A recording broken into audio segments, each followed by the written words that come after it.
no place to escape to. This is the last podcast. On the left. Side stories. Live from your glade. That's when the cannibalism started. Side stories. Yes.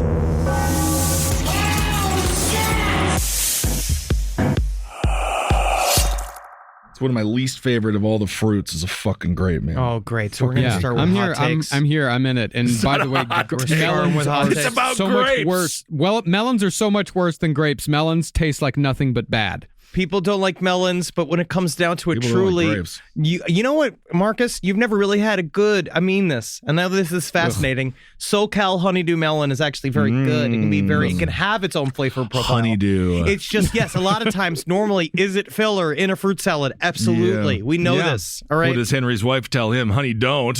I don't do anything against my wife's will. Hey, honey, don't not do the dishes again. I do the dishes. That is what I do. I make the love, I put out the recycling, and I do the dishes. That actually makes you one of the better husbands in the world. I'm crushing it. But grapes are big in the news this week. A lot of controversy, people shutting down grapes. But when it comes down to it, just remember grapes are really important. I guess if you eat a bowl of grapes your fucking day, your fucking life, you get 5 years extra to your life. But you got to force yourself through an entire bowl of grapes. Absolutely. I like grapes. Are we like recording? Are we recording? Yeah, this is the show. Oh, this is the show. Yeah, this is that special Side Stories edition featuring me, and we're talking about fucking eating a bowl of grapes and how much melon sucks. Welcome to Side Stories. Wow, welcome to Side Stories, everyone. Forget the grapes, eat the prunes. Also, just search Prune Brothers and see what comes up. Please. Have fun with that. Classic. This is Side Stories. I got shit. All right, today's special episode, we are joined by Marcus Parks. Henry and I, we have our friend back. Yeah, we do. Wow. Isn't that exciting? And Marcus is it. Marcus is him. This is him. Well, welcome to our, so this is the fun little sandbox. Okay. Where we get to just play with ideas. And we don't have to be right all the time, which also seems to, it gets us a lot of corrections. Yeah, Well, it angers people, it absolutely. seems like, when you don't say things correctly. Well, So now keeps them young. I'm glad that it's your it's your chance to be completely unprepared to speak. I'm loving it, man, because I haven't done any work besides looking up just one news story. I'm off the cuff, and guess wait. what, ladies and gentlemen? When I'm off the cuff, I am often wrong. Yes. There it is. Well, what's not wrong, as we talked about, is eating a bowl of grapes, because evidently there's a chemical in it, and it boosts good gut bacteria. So then maybe you don't have to get yourself a fecal transplant. Although, let's be honest, I want one. I guess so. Honestly, What celebrity would you get a fecal transplant from first? Scarlett God. Johansson. Lance No. Hendrickson. Ooh, hey, wait a second. Do you not think that the gray / beige material flowing through the intestines of Lance Hendrickson is going to help your life? Because I love him as an actor. All right, Peter Weller. Peter Weller it younger. is. He's also from Stevens Point, Wisconsin. You're sniffing a little close to my hole, aren't you? I would go with Hugh Jackman. Yeah, sure. Because That's good. I think he's a hyper clean, very in shape, always buff. But then also, I think he has reasons to clean his hole. You see, I'd want it to be somebody like Bella Hadid, but I should that? also be allowed to get it. You know what I mean? I should be All allowed right. to collect it. Okay. Absolutely. Well, welcome to the episode once again. What a fantastic way to begin. Yep. In no way are people disappointed. In no way are they like, why are we listening to this? I'm actively getting dumber. However, technically, we did give you a tidbit of information to save your life and potentially add 5 years to this wonderful existence. Because when I hear about something that could prolong my life, don't you just immediately think, better get on that fast? Yeah. Because everything is so fun and wonderful. And it's just, maybe I want to do something that'll take 10 years off. It's just the fact is the years that they add are always at the back end. They're Yeah, never bad years. 18 to 25. It's never like you get to be 18 to 23 years old again. It's always like you get to be 92 to 97. Yeah, it's just 5 more years of staring and pain. Doing that thing where your mouth's open all the time. I don't want to get that. I might even have my face like fucking like Glued my shut? something. Just like I'm gonna attach my jaw. get lip fillers because for some reason, especially with people of our complexion, the lips just slowly fade away and become teeth. You do And need to nothingness. use lips. You need to use chapstick and moisturizer. I heard that's actually very dangerous because then it makes your body reliant on chapstick and then it makes your lips not be able to self-wet. Do you believe any of this? That is horseshit? true. Fernando's nodding. Do you know? Fernando's a scientist. He knows. So is that a generally accepted fact that Fernando's a scientist on side stories? I Well, know. I mean, he's an he builds engineer. stuff. He's an engineer. What's the difference? But yeah, it's like he just mostly either stands and he nods and shakes his head, depending on what level of flagrantly wrong that we are at. Absolutely. I'm just trying to learn the rules. That's all I'm doing here. That's right. Skip the grapes, die young. Otherwise, you're going to end up like a raisin. Cute. This first story, I just wanted to read a story to Marcus and see what he thinks. Again, we respond live here. And sometimes, again, Marcus, would you call yourself a beach person? No, absolutely not. I despise the beach. I am a forest person. I'm a mountains person. Give me trees. Give me shade. You despise the beach. Isn't that a little harsh, though? I'm feeling like I'm going to need to get ready for it, but I'm thinking right now, as far as the first 40 years of my life go, I've never once had a good time at the beach unless an amusement park was attached to it, and that would be Coney Island. What about Puerto Rico? It's pretty good. There's a lot of dogs out there. Okay. But that's what I like. I like the beach when you just sit there, right? I like sitting in a chair because otherwise I get covered in sand. It gets in every part of my fucking body hair. I'm absolutely riddled with it. And then I have to shake myself off like a dog leaving a lake. That is true. Every single time I go into my car, and it's just my whole car becomes the sand trap. Isn't that kind of fun, though? That's why you should drive one of those little turtles, like a little red turtle sandbox. Remember those growing up, folks? Those were really fun. Those No were clue fun. what you're talking about. No clue. But also, as you do get older, you do naturally, instinctively go towards the water. This is very true. Which is That is true. No clue. Fernando's in a permanent shrug. I'd like to know where Ben's logic for this comes from. So Ben, Why please. Marcus? I'm curious. I'm curious. It's no I wanna- different. His logic It is a here no scientific different than study. his logic on last podcast. It is no. It's similar. It's different. Okay, it's fine. Pretty big deal. Going towards water. Why? All right, let me start with this Start story, with your story. and then you get through the end of it. Well, detach, come back. Okay. So, beachgoer, 63, sad, dies after being impaled by a beach umbrella when strong winds lifted the pole out of the sand, drove it into her chest. As a bunch of her four horrified friends, they all screamed at her to duck. Now, her name my is, goodness! It was better than for her to die. Yeah, or like jump. Honestly, the key is to jump so it hits you lower in the body, but we'll get into that. I don't know. Yeah, because that's how I avoided getting hit by a car. A car coasted through a stoplight. So what I did, which I think I understand, Fernando, you're an engineer, you might actually help with this. I did jump so that it hit me lower, and then I rolled on top of the hood, right? And then rolled off of it, right? And I fucked up the whole hood. Barbara, Yes, did we just getting hit a stack of potatoes? What the heck was that? I think it was wearing a dashiki. Oh, my Some goodness. sort of very beige African. How much you messed up the car? I fucked up the whole hood. Good for you. Yep. So yeah, where was this in like heaviness scale, like Henry heaviness scale? Where was this? this woman. No, you. When you got hit by the car. poor victim not of the beach woman. umbrella. No. Why? I would never ask why. That's not relevant in any way whatsoever. How much you. did the victim weigh? Oh, you're a very strange judge. Let me get the scale. No. I was about 300 pounds. I was a big boy. Okay, yeah. So you're gonna really fuck up that car. Oh yeah, dude. It's gotta make you feel kind of good though, because what kind of revenge can they have upon you? They hit you. No, it was awesome. Yeah. It was the best. It was great. I was all bruised up on my side when the guy came. I was like, "Oh, what'd you do to my car?" I was Oh like, my! You're trying to fucking kill me, bro. It was very manly. I love Florida. Now- All right, well, let's go back to Garden City. Now, this woman. This is South Carolina. All right. Now they're calling it a freak accident. It is. Well, let's see. Maybe it could be homicide. You think the penguin's involved? I don't know. So Tammy Perrault, lovely lady. To be honest, we do look very similar in size and shape. She's 63 years old. She was very sweet, a gust of wind, and this is just wild, right? And they said duck.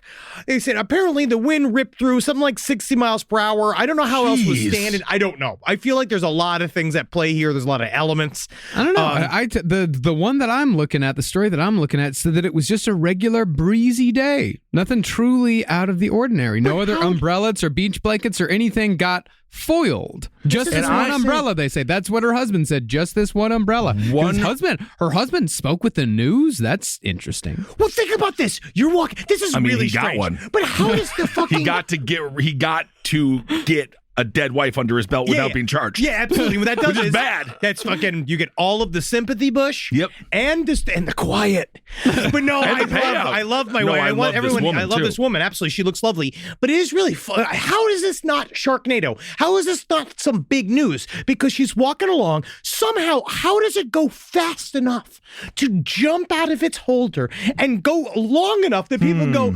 duck, like it's an action movie, like was it's it the Twister. Was it the top or the bottom of the umbrella? Because if it's the bottom, you got to have kind of a spike. The top. You got to be able to jam it into the ground. But if it's the top, does it need to be that hard? If I may put forth a hypothesis here as to how this happened. So the umbrella came down from the beach about 40 feet away. According to the story that I'm reading, comes from 40 feet away, but I'm not thinking that this is some sort of missile situation.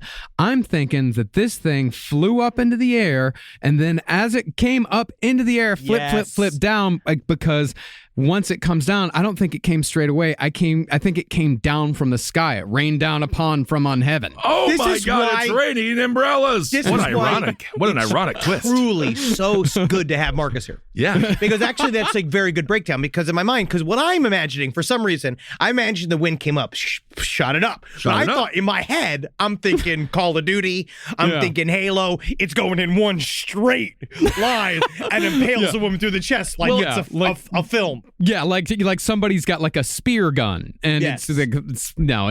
It's got to go up into the air and then come back down again. Yes, you have more of a harpoon, alligator, crocodile hunter type death going. What happened with the stingray and Mr. Irwin?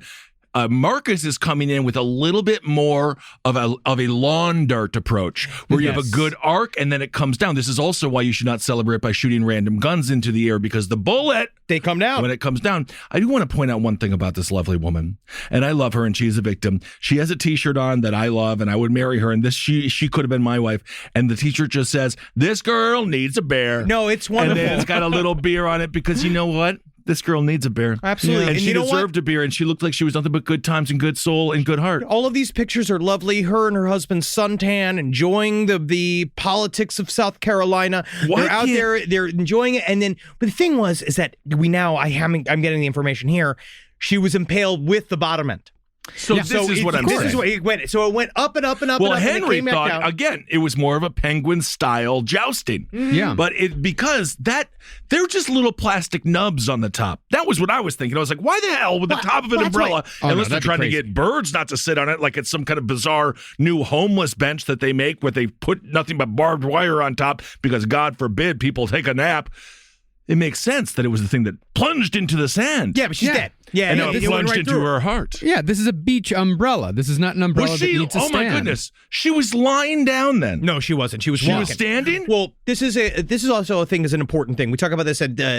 Recently, someone got hospitalized at a baseball game because the ball came through. It was a foul ball, and they weren't paying attention because they were gabbing. They were not watching the game. They were just enjoying themselves. Well, you're victim blaming a little bit. Sure. It's baseball. You're supposed to talk with your friends. But also, you're supposed to keep your eye on the ball. Right? It's kind of important. I mean, you're not getting paid to do it. You paid to be there. This is my one thing about baseball. But listen, it's not a game. It's not on your TV when you're there watching it. You know what I mean? Yeah. It's men with their balls. If you're in the foul zone to the sides, then you got to watch out. You definitely got to watch out. You got to no one's going to be watching out for you. If it's a fly ball, everyone around you they're going to signal. There's a ball coming. You can look up. But if you're in those sides and that foul ball, that bunt hit, not bunt, but that sideways hit, once that hits you, that's going to be the most dangerous one. That's going to be like being hit by a pitch. And you have to pay attention. You have to pay attention to these things. But so maybe we need to start messaging. We got to start paying attention to the beach.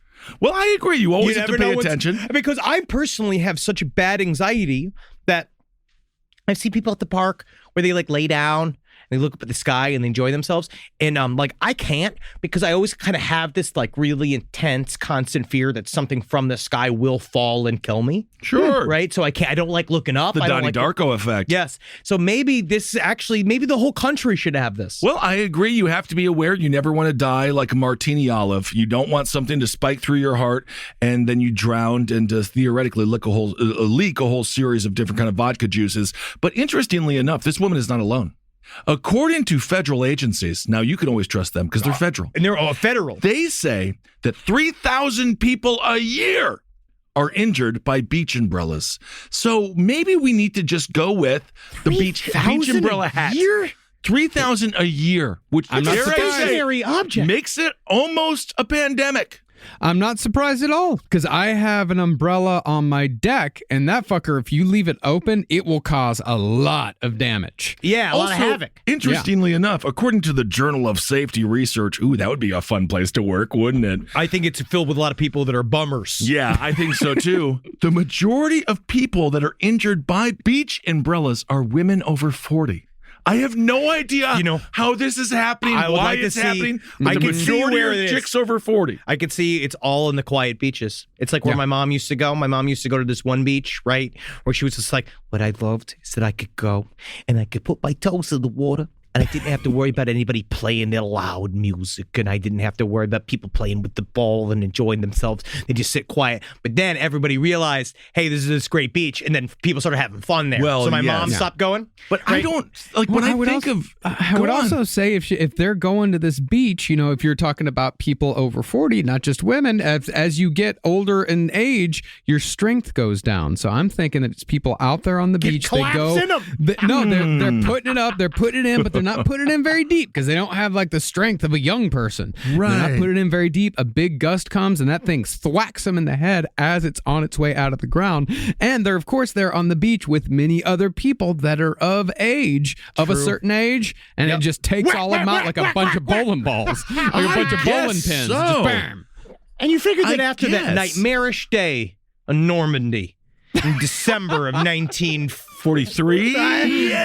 you think that those guys would know a thing or two about how dangerous the beach could be. Absolutely. And they And need maybe to go out some there- umbrellas would have helped them out a little bit. Maybe it would have. And I think that, again, when it comes down to if you are defeated by a beach umbrella, you really need to think about doing some upper body strength training. Well, she's not thinking about much now because she is a victim. And the saddest thing is she was at Scotty's Beach Bar and she was a local. She was just trying to live a wonderful Garden City beach lifestyle. And unfortunately, many people did say on social media, final destination. Perhaps she was almost hit by a car like you were a day previous. And she survived, but she wasn't supposed to survive for whatever reason. The car swerved when it should have swerved and saved her life. But then the beach umbrella had its revenge. I think D-Day was in June. I don't We don't know.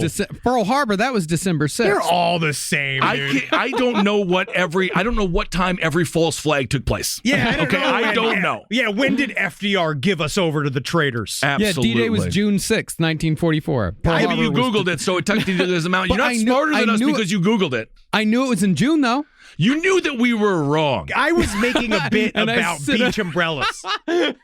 And this is what somebody wrote on Facebook. They say some things we will never begin to understand, but what we do know is no one has a bad thing to say about this woman. No, but So be careful out there. I just did not realize 3,000 people a year, especially if you're a gal over 40. Apparently these umbrellas have mommy issues and they want you dead. It's so weird to me. What a strange stat. I don't know. I feel that Also, this is like one of the rare times where women, as they age, they're getting it worse because mostly it's like men, your feet start to fall off. Yeah. And then you just automatically get some kind of cancer and tumor and a weird voice.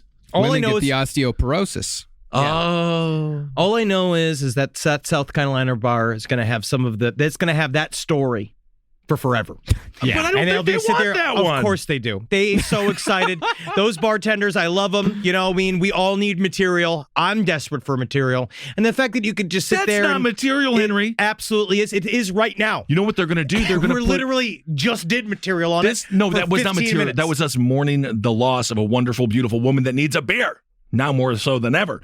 And you know for a fact they had, because anytime a bar regular dies, for at least that weekend, they have They their got favorite this- drinks and they put them in their bars. And you say, don't sit on that bar. That's John's bar seat for another 48 hours. And then he liked the little shots and he has this little beer. Anyway. Live from your grave. A roast as dark as the night, perfect for fueling the cryptid research and mad ravings required for your podcasting. Don't mind the red eyes, he's just trying to warn you of the bridge. The bridge. Finally, from the caffeine-addled brains of Spring Hill Jack Coffee and Last Podcast on the Left, we bring you Mothman's Red Eye Blend. Yes, delicious Panama beans. Go to lastpodcastmerch.com to order yours today. Well, also speaking of water and beaches, did you see this story that happened in New York City or the New York area? A dude actually fought a shark. Is Did you this see like, this? This is real. Wait a second. Is this just fucking viral marketing content for that Beast movie? Dude, looks kind of cool. I'm rooting for the lion. Isn't that weird? When it comes down to it, because when it comes down to if he, I fully believe Nat and I get into this all the time. Sure, Nat and I get into this all the time about we watch nature shows, and she's always like, the poor antelope, the cheetah's eating the antelope, and I was like, that cheetah's got to eat. Right? You come down to but then the next scene is the antelope destroying some muskrat. Wait, I mean, everything's eating everything. Idris Elba, if he wants to, it comes down to that should be a fair fight. It's not that lion's the villain. It should be Idris Elba versus the lion. We should see the lion story. It should be like Lion's King. No, I think it should be like Lion's King. But it's not and then just Idris be... Elba and him should put in a sort of boxing match, and they both should be given the same exact skill set. You're talking about that old Navy movie where that dude had to box a donkey. I think that that's how it should be treated fairly, and the lion should get its fair shot to kill Idris Elba as well. Idris Elba's got a gun. I think it's a special kind of beast. I think it's like bigger than just a lion. It's just a fat lion. No, I saw the image. I think it's a big. I bet you there's some like, we genetically modified the world's biggest lion. Let's see what happens when this family comes to visit nearby. I don't think it's just going to be a random lion. Because let's be honest, I don't know. You can never trust him. And Ben, let me ask you about this story here about the man fighting the shark. Are you talking about the one that happened 2 years ago in Sydney that just happened to be published by the New York Post? Well, this was in August 15th, 2022, which is this year. Oh, wow. Yes, indeed. A recently widowed husband returns to South Africa, where he first met his wife, on a long-planned trip with his 2 young daughters to a game reserve managed by an old family friend and a fellow wildlife biologist. That's the description of the beast? Beast? Soon, a ferocious, quote-unquote, man-hunting lion begins attacking them and killing everyone in its it's path. a man-hunting lion. It's not just a lion. They're going out to this place. Let me unpack this from the lion's perspective. That's like saying, you go to my sacred lion lands. You have put a little fun little park where you guys all just show up. We are enslaved for you to come and look at us and take your fun little pictures from the side. And everyone's like, oh, look at the lion. Meanwhile, that used to be his home. Now it's somebody else's vacation spot. Of course that lions could be fucking mad. When it comes down to it, again, I'm not pro the lion, but I do think it's even. I think it should be neutral, and we should look at that lion's perspective where he's coming in there. No, I'm fine with looking at the lion's perspective, but at some point it's going to cross the lion. But the two of them should then fight equally, and then it's whoever wins. You don't know what happens in the movie. You know Idris Elba is going to beat the lion. We don't know, actually.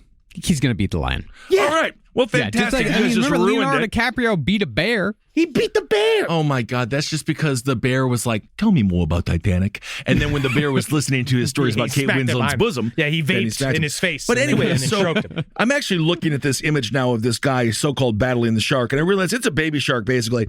And then he hooked it on accident. And then they were trying to unhook it. And the shark was like, what are you doing? What are you doing? It's a little tiger shark. They did unhook it.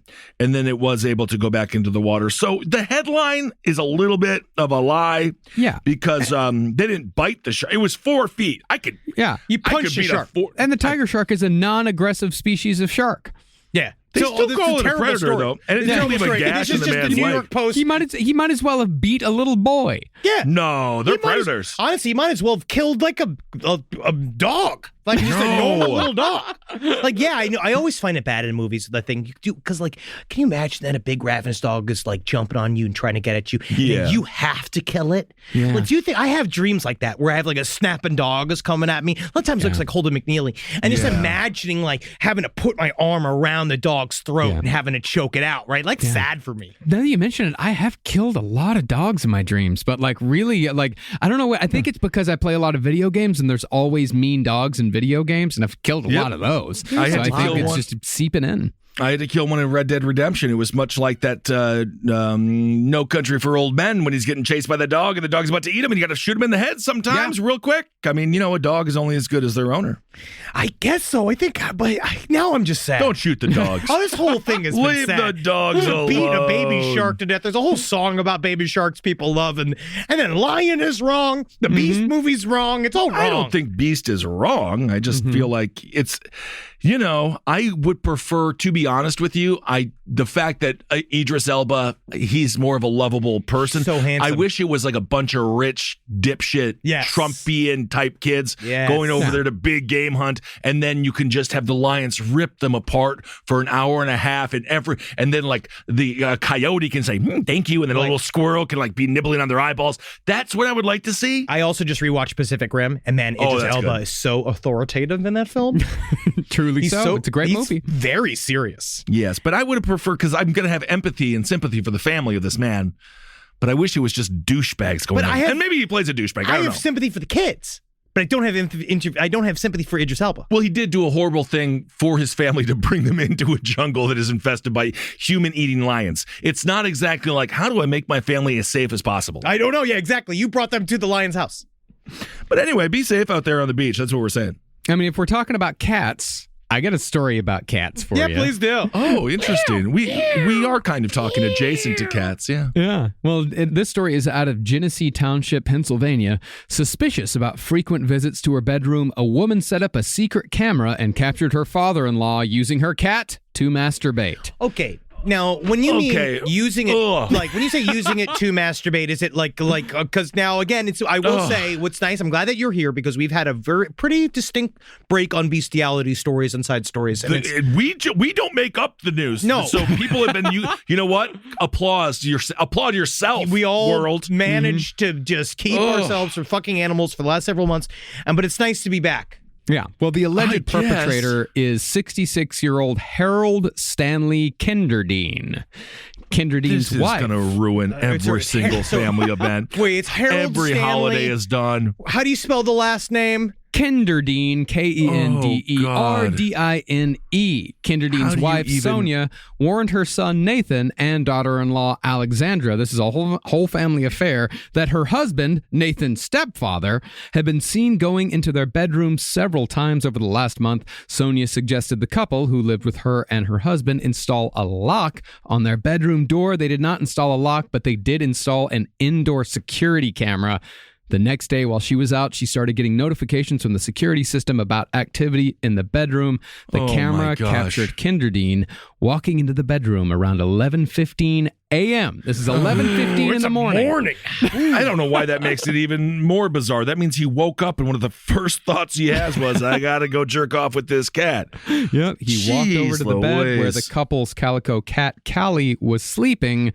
Here's where it gets a little graphic. Kinderdine. Just a second. Just hold on 1 second. All right. Slow it down just a little bit. If you're driving, slow down because you might get into a car accident. This is the stepdad of this woman's husband. Yes, stepdad and of why the husband. Is he there? There's a lot. He's living in the house. It seems, Kinderdine's wife, Sonia, warned her son, Nathan, and daughter-in-law Alexandria that her husband, Nathan... Okay, so this woman knew that her husband was going into his son and his daughter-in-law's bedroom. But not her husband. No. Her yes, it was her husband.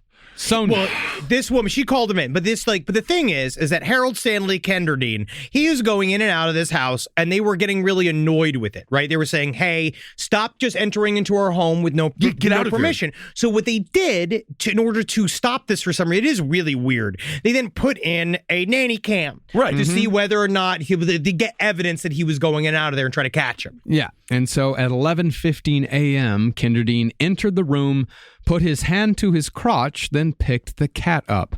He grabbed the animal by its sides and thrusted himself against the cat repeatedly as he walked around the bed. The video shows Kinderdine's penis is out of the zipper fly of his pants. He continued to masturbate for a short time, then left the room. This is one of the worst cat sitters. Oh, horrible. Absolutely. It sounds like a deleted episode idea for King of Queens involving Jerry Stiller. Yes. Where he just has sex with the family's animals. But according to him, now he has an explanation. We're going to hear from him? Yeah, he has an explanation. Okay, hold on. He made a statement. The cat fucker made a statement. Yeah, he said that. I don't want to hear from him. Is that okay? No, he said that his main thing was that the cat hair felt good. Yeah, but he wanted to stipulate that he has never penetrated the cat.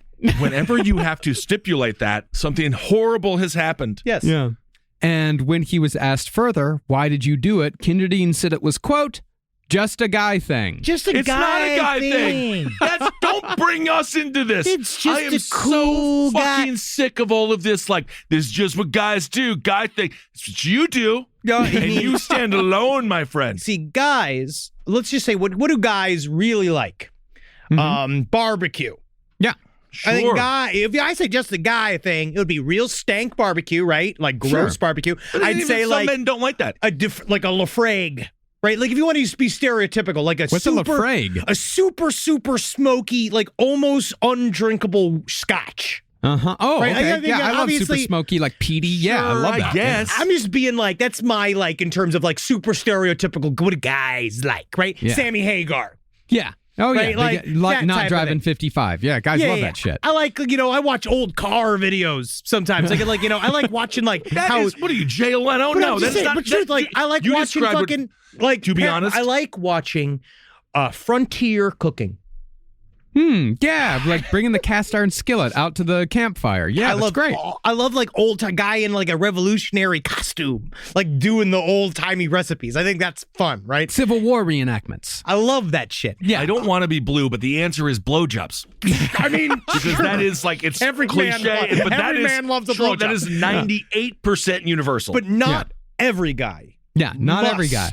Must rub on a cat in That's order true. to enjoy themselves. Because to me, my main problem with it would be all like, it's a cat. It's a cat. That's number one. it's Number one also is not that his it's cat, which I don't even know if that, it doesn't change anything really, but it's also an invasion of privacy for them. Well, he did add, after saying that it felt good and after saying that it was just a guy thing, he also told the state trooper who interviewed him that he did it to, quote, piss off his stepson and stepdaughter-in-law. Yes. He did it out of spite. And also not just that it felt good and it was a guy thing, but also out of spite. Okay, it's not a guy thing, and maybe it did feel good, but I have to ask, oh my God, did he complete the task Had on to have. said cat? Yeah, because, No, from what it sounds like, he just rubbed on the cat. He rubbed his penis on the cat for a little while. Because remember, he does maintain that he did not penetrate the cat.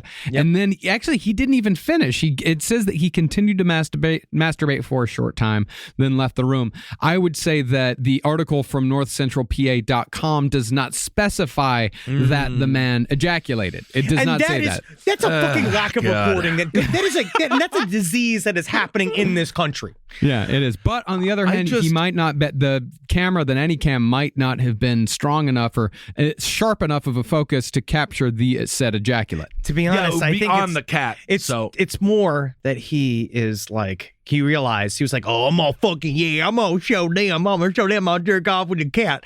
And then about halfway through, he's like, man, this is like not a real guy's thing.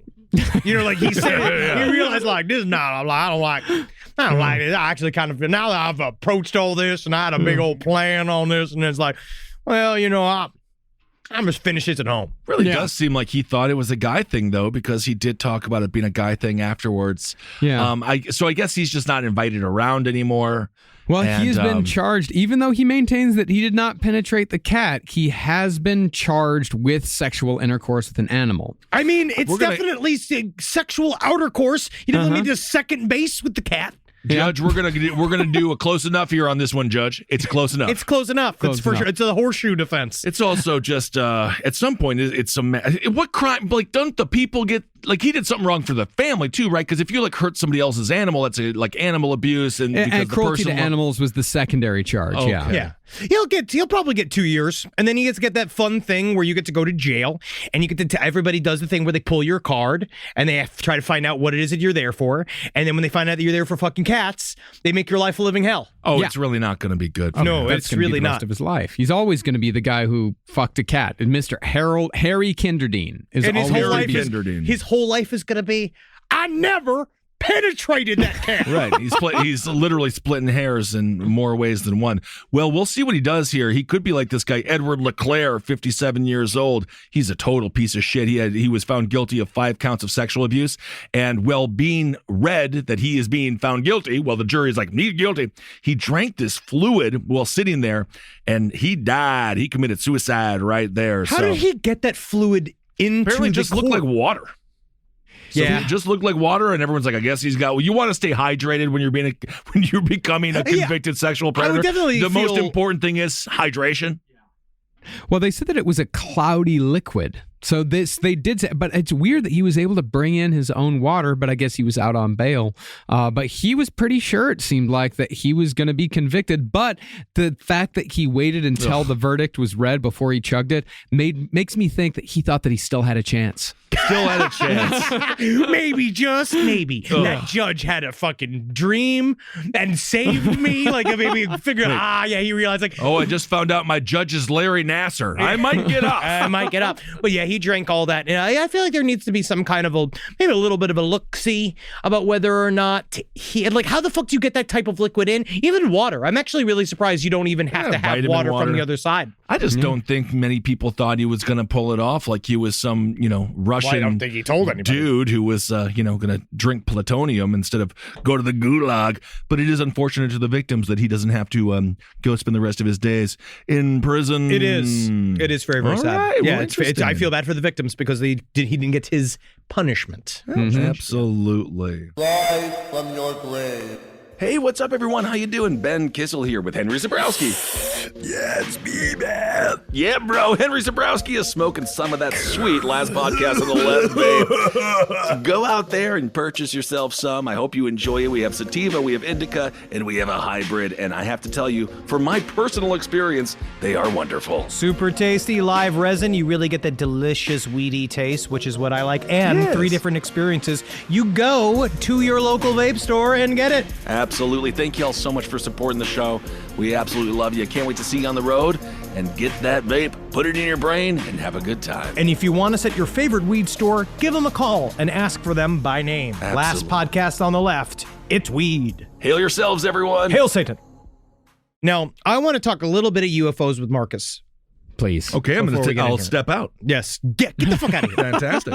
But no, I don't like it's the Now, what I love is that everybody talks about one of the biggest things in modern UFO discourse is where's the pictures? Of course. Right? Especially nowadays, now that Especially- everybody's got a camera. Yeah, everyone thinks like we all have a powerful, the most powerful cameras on the market are in our pockets, right? Right. Why can't we catch them? Why are they always very blurry? And it actually, it speaks to a little bit of the mysterious origins of the phenomena. Right, sure, Maybe more of sure. the elemental sort of like chemistry / psychic nature of the phenomena. I don't know. I think it also just goes to show you that no matter how advanced these iPhones get, our eyeballs are still better at telling the full picture. Because I stopped taking pictures outside of planes because, you see something outside of a plane like lightning crash. And No, you're it like, always this is the looks most like beautiful. garbage on the And then picture. you look at it and you're like, what the fuck? No one's going to see how cool this was. It's like pictures of fireworks. Yeah, Absolutely. literally. No one cares. No one cares. Everyone hates them. Don't weird. film them. No one cares. No, they want to see them live or not at all. Isn't that bizarre? Most people don't even like fireworks. Well, I do. But this story, what I do think is interesting, what I have found out in my research over the years, we talked to someone like recently who talks about how a lot of these UFO researchers, the reason why we don't see the good shit is because they hold it. Yeah. Is that they For legal keep it. reasons oftentimes, right? Sometimes it's for legal reasons, depending on whether or not they got it. Because a lot of times what they'll do is like some guy will show some ufologist that he's trying to impress because they're all hammered. They've had a bunch of whiskey late at night. And he's like, you want to see this fucking weird thing? You can't show it to anybody. And then they're allowed to take a little screenshot of it. But then you can only see it if you know that ufologist. Yes. And then a lot of times they hold out because they know how... We know that the UFO scene is not exactly the most financially solvent. No. Although, let's be honest, it's getting much better than it used to be. Sort of. Because before it would Well, you still ruin your have to life, be- and now you can have a career. Still, you have to now be you Tom can set DeLonge. up a Patreon page. Yeah, sure. It's a little bit better than it used to be. But not that much better, right? I mean, yes. They hold on to the material because they want to sell it, right? That's a big thing. Or package it with a book. Sure. It's like frisbee golf. Yes, it is on ESPN every now and again, but no one thinks it's a sport. No one actually thinks that, that thing you see people play at McCarran, that bouncy ball sport. Have I you don't seen that like where they that put one. out the little trampoline, they all smack a fucking ball at each hate other? that thing. I don't even know what it's called. They can't go on. I did watch it But again it's on ESPN like 4. It is, and no matter what, it takes 4 seconds because. Yeah. But anyway, that's a whole other thing. What do you think, Ben? Cornhole, sport or not? Sport. Anything that's sponsored by Johnsonville Brats, and it actually does take a lot. It's like darts. Yeah. I actually if darts really love is a it. sport, cornhole is a sport. There's also a funny thing in cornhole where this one guy, he would always have a cup in his hand, and because he said, I've only play it when I'm drinking, but he wasn't drinking during the competition, but he just trained with a beer in his hand. Yeah, he had so to have something he in holds his one hand. in his hand, and they're like, why do you do that? He's like, it's balance, I guess. Yeah. I don't know. It's because I'm an alcoholic. It's a good sport. So this story is real, and it's very interesting. The quote-unquote best UFO picture ever, which is called the Calvina photo, was found after 30 years missing. Now, they think that might have been released by some guy who had it, and finally they're like, fuck it. But this thing has been rumored to be around for a long time. Now, August 4th, 1990, two hikers near Calvini in Scotland, right? So this is a Scottish photo, took a photograph of a mysterious diamond-shaped object. Right now, this thing, it's been dubbed the Calvin photo. They talked about it in UFO circles for years, but then this dude, this British journalist David Clarke, finally dug it up. And so he was a curator for Britain's National Archives, and he found this former RAF press officer, Craig Lindsay, had held onto a copy of this photo, this print of it, for this long time, and it's really because it was one of a series. Apparently, there was about 6 photos taken by these hikers. Okay, and this was the one that you can see. Now, if you look at it, it's fucking awesome. I mean, it's about as clear as it gets. It is a diamond-shaped UFO in the sky. You see a little bit of barbed wire fence, what seems to be for scale and distance, and right next to it's a little fighter jet that looks like it possibly was scrambled to go look at it. Also, we want to thank the person who spoke at our Q&A in Philadelphia. He was an airline pilot, and he had a great story about looking up, seeing a UFO, and then thank God he was with the buddies so they can confirm it. Otherwise, I think he would have gone crazy. Maybe. Now, this is an interesting story. Like, I'm reading a little bit about this. You know, one of the people who talked to the two guys, because the two guys have never come forward. And in fact, their identity is sealed until 2072. Long after they're dead. Long after they're dead. Even Nixon unsealed his stuff before that. They're afraid. They're afraid for their lives. Yeah. That's crazy. So these guys said that they saw the object first. Then they saw the jet. Then 2 minutes later, they saw the jet again circling the object, which is interesting. Yeah. I mean, it's clear. Again, one thing I will caveat here, which I think is important. We don't know if it's extraterrestrial or not, but it looks solid as hell. And when they did a lot of runs of the experiments to try to check out the validity of this photo, and according to this report that was made by senior lecturer in photography, Hallam University's Andrew Robinson. What a fun time. You know, he loves it. He says that. it shows no sign of manipulation, right? It follows that this is either a genuine and identified flying object in the sky, or that any construction or manipulation used to create this effect occurred in front of the camera, and not in the capturing of the scene of the film, nor in the subsequent processing and printing of the image. And so, so at very least, it's really, really well done puppetry. Yeah. Which Someone good for you at the same time. People just threw a disc up in the sky, but it's very weird looking. Well, Clark, the guy who held onto the photo for many years, he believes that it's not an actual, it's not an alien spacecraft. He thinks that it's a man-made object that's sitting in a secret hangar somewhere, that this is a government built object. I have a theory that there are a couple of these that used to be was misidentified as UFOs.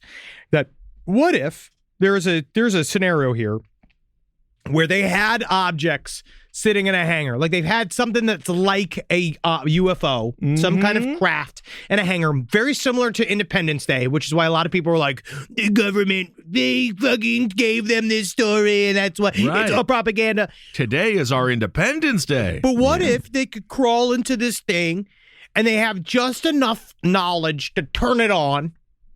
And it can navigator. It can go up and down. They can move it in a circle, and then that's it. You know what I mean? They have it it sounds like a really shitty battle bot. It is. because we don't know how to do all the tricks with it. Or maybe there's like a psychic element that we don't have. That's what they say, like the idea that like these little grays, they slide in there. And this is just one of the stripe of physical UFOs that could be real or not.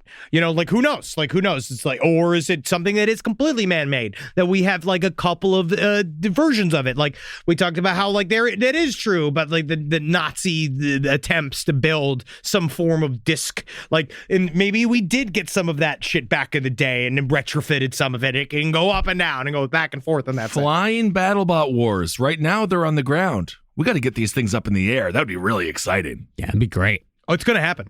Well, the psychic angle of it is interesting to me because for me, that kind of harkens back to the bear scenario. Do you remember the bear scenario?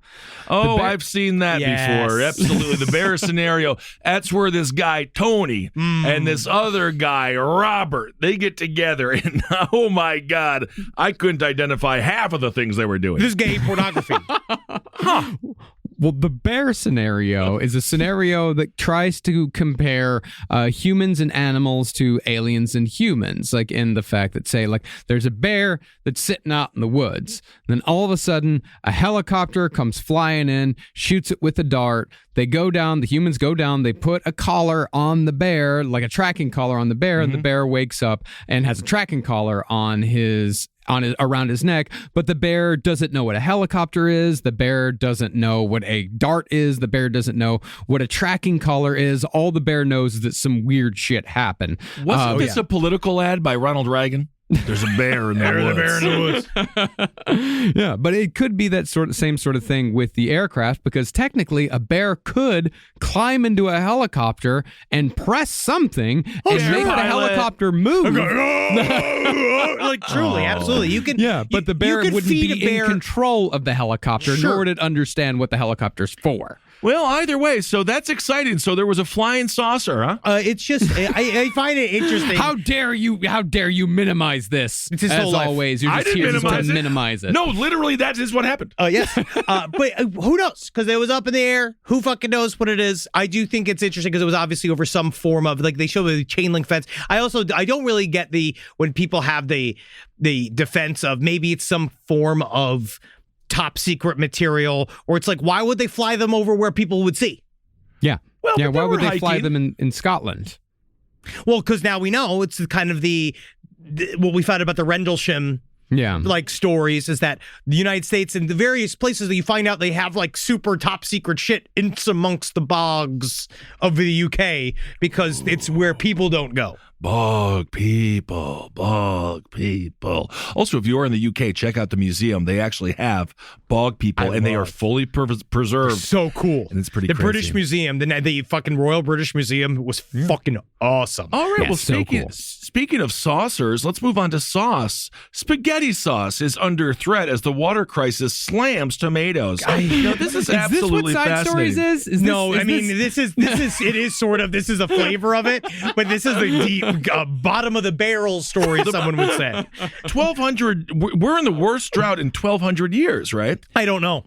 I'm telling you, because that's what Mike Montanano says. I know they're worried about the tomatoes. They're worried about the avocados. They're worried about the Sputs, the almonds. They just need, I don't know. Almonds, outlaw almonds now. Outlaw almond milk. Well, just the milk. Go to where there's water. So according to Mike Montana, he's the head of the California Tomatoes Growing This is Association. the problem, is that you really can't do this story because you do have a problem not saying tomatoes. And I mean, you've said it several times. And so it's actually very difficult to talk seriously about the drought problems. And again, totally outside of Marcus's and I purview, both, we have no clue how to talk about water levels or like, I could say like, I like tomatoes. I mean, coming from a ranching family, I could vaguely talk about droughts. Vaguely. Well, Marcus? Mike says we desperately need rain. You know what that's like, Marcus. Of course. Yeah, you need rain. Yeah. That's the whole thing about being a farmer. Or a rancher, either one. That's why it's the worst job in America, because you are constantly at the mercy of the weather. Gaia. That's it. Yeah, exactly. And also, it sounds like having a conversation with my 75-year-old parents, because all they ever do is like, is it raining there? I bet you need it. Oh, yeah, well, it rained. Oh, yesterday. You wouldn't believe it rained from 7 to 9. And then it rained again from 3 to 7. It is a little interesting, though, isn't And it? it's just so nice because we needed it in the pool.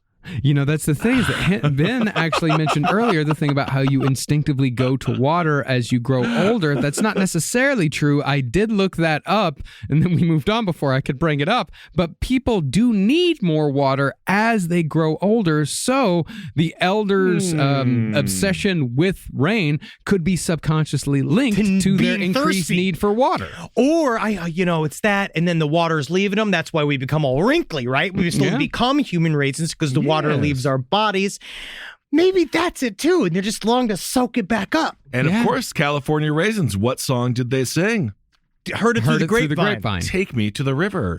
Montana. I don't think that's true. I don't think they sang that song. Well, that was a Talking Head song and an Otis Redding song. No, but the Raisins got a lot of rights for those. A lot of music.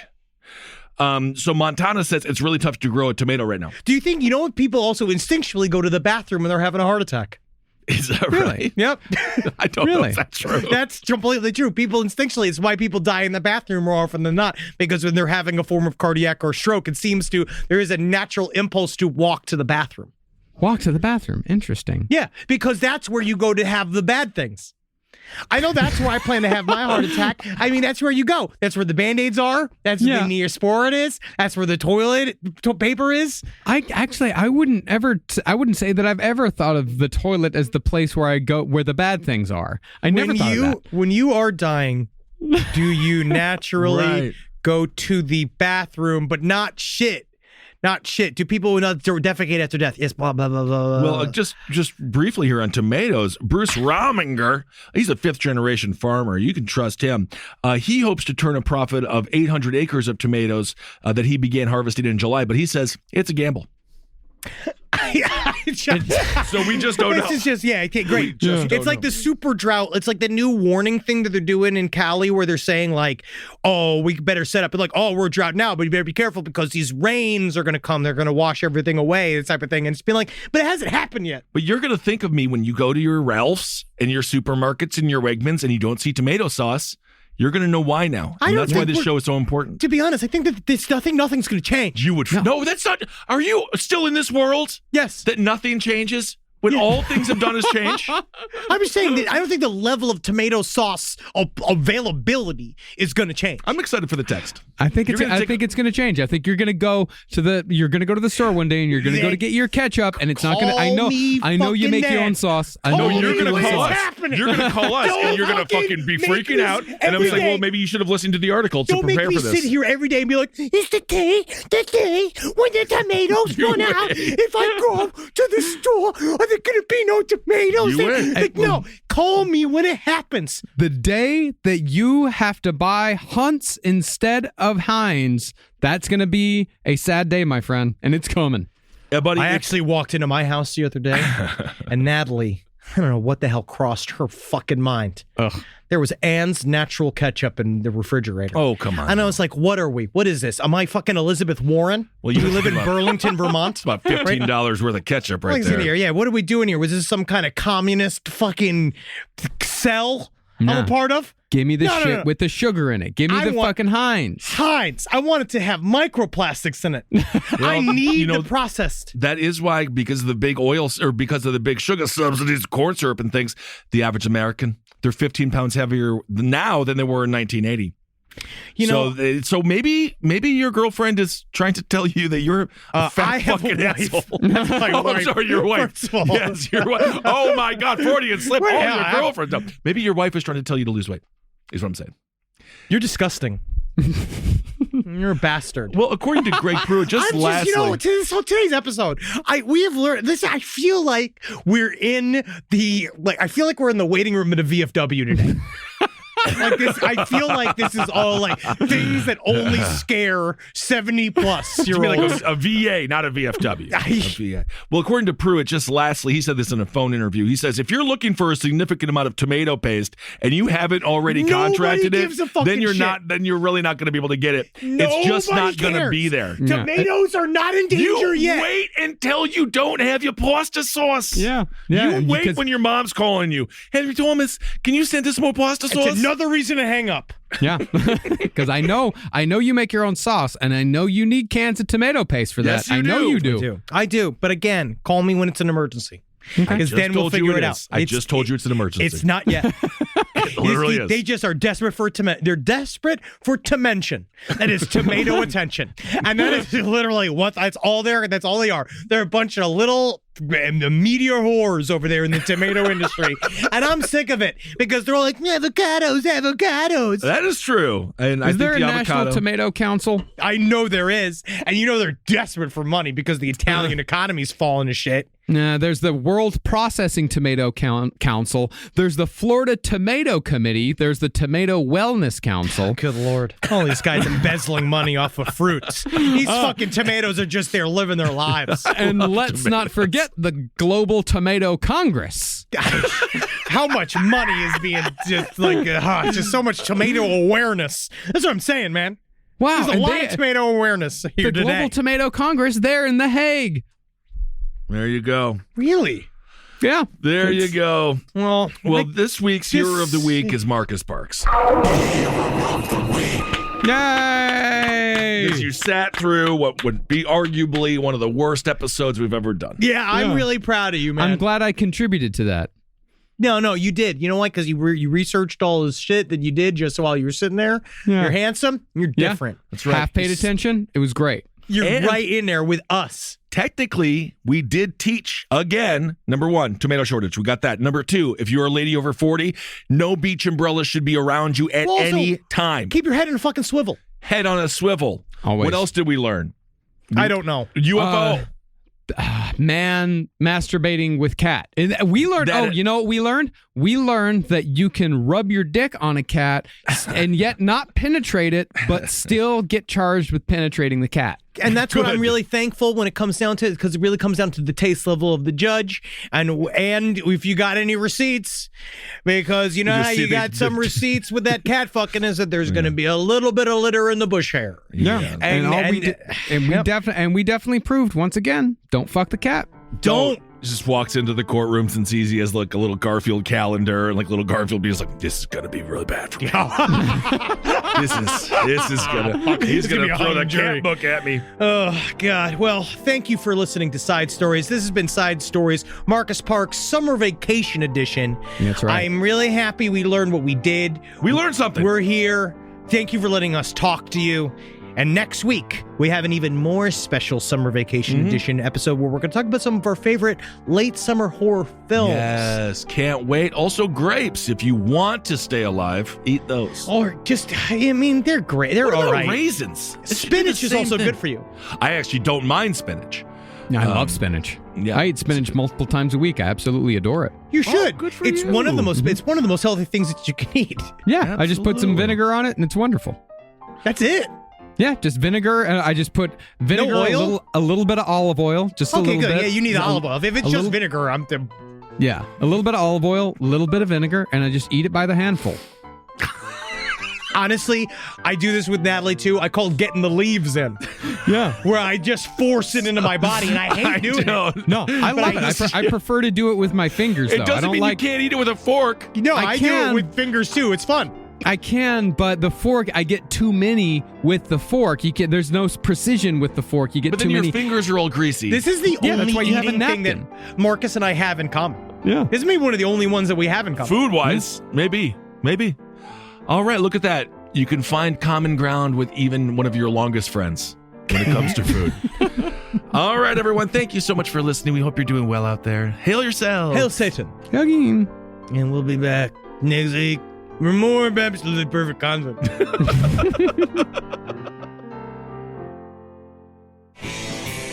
This show is made possible by listeners like you.